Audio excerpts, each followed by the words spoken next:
আপনারও কি আক্কেল দাঁতে মাঝে, মাঝে ব্যথা হয়? তাহলে আজকের এই ভিডিওটা আপনার জন্য। পেরিকরনাইটিস কি? যখন আক্কেল দাঁত পুরোপুরি বার হতে না পারে তখন ওই আক্কেল দাঁত এবং তার উপরে থাকা মাড়ি ইনফেকশনকে পেরিকরনাইটিস বলা হয়। যেমনটা তোমরা ছবিতে দেখছো। পেরিকরনাইটিস হয় কেন? অপারকুলাম অর্থাৎ আক্কেল দাঁতের উপরে থাকা মাড়ির অংশের মধ্যে খাওয়ার জমতে জমতে এই ইনফেকশন হয়।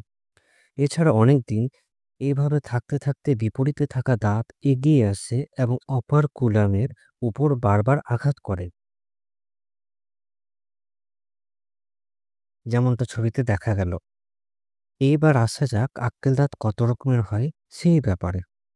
প্রথম প্রকারটি হলো মিজিও অ্যাঙ্গুলার। এটি সবচেয়ে বেশি হয় নিচের চোয়ালের আক্কেল দাঁতে 43% এবং উপরের চোয়ালের আক্কেল দাঁতের 63%। এ ধরনের আক্কেল দাঁতগুলো তুলতে তুলনামূলকভাবে সহজ হয়। এর পরেরটা হলো ভার্টিক্যাল। মিজিও অ্যাঙ্গুলার এর পর সবচেয়ে বেশি হয় এটি। এটিও তোলা তুলনামূলকভাবে সহজ। এছাড়াও ডিস্টো অ্যাঙ্গুলার এবং হরাইজন্টাল টাইপ আছে। এগুলি সাধারণত তোলা কঠিন।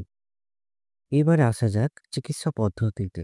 প্রাথমিক চিকিৎসা হলো লবণ গরম জলে কুলকুচি, অ্যান্টিবায়োটিক থেরাপি, ব্যথার ওষুধ খাওয়া এবং সুনির্দিষ্ট চিকিৎসা হলো আক্কেল দাঁতটি তুলে নেওয়া এবং তারপর ভালোভাবে পরিষ্কার করা।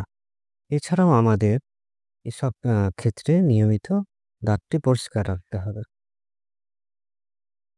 যদি আপনারা চিকিৎসা পদ্ধতি সম্পর্কে জানতে চান তাহলে আর কমেন্টে জানান।